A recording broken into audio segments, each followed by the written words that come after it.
প্রিয় অভিনেতার প্রতি ভালোবাসা প্রকাশ করতে মানুষ কত কি না করে, কিন্তু কোচবিহারের মামনি সরকার যা করলেন তা দেখে অবাক খোদ মহাগুরু মিঠুন চক্রবর্তীও।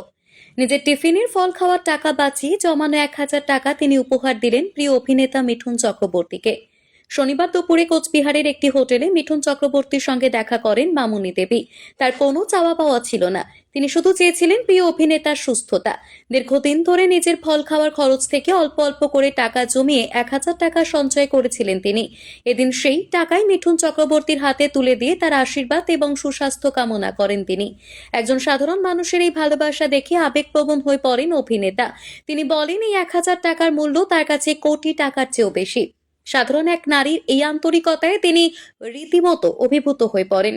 মামনি সরকারের এই নিঃস্বার্থ উদ্যোগের কথা জানাজানি হতেই কোচবিহার জুড়ে চাঞ্চল্য ছড়িয়েছে। বর্তমানে কোচবিহারের মানুষের মুখে মুখে ঘুরছে মামনি সরকারের এই মানবিক কাজের গল্প।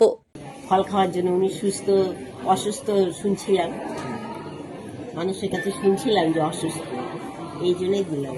উনি যেন সুখে থাকে, ভালো থাকে।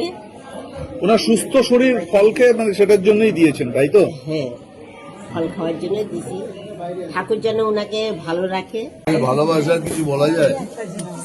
ও 500 টাকা জমিয়েছে, আমাদের দিয়ে গেল কি আমি ফলমূল খাবো, তার পয়সা আমি ফলমূল নিশ্চয়ই খাবো। এই ভালোবাসা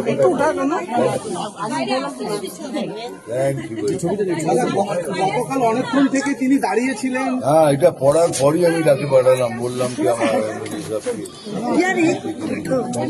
এর আগেও আপনি যখন এসেছিলেন উনি আপনাকে ফুলের তোড়া এবং ওই ক্যান্সার হসপিটালের জন্য 100 টাকা ডোনেট করেছিলেন।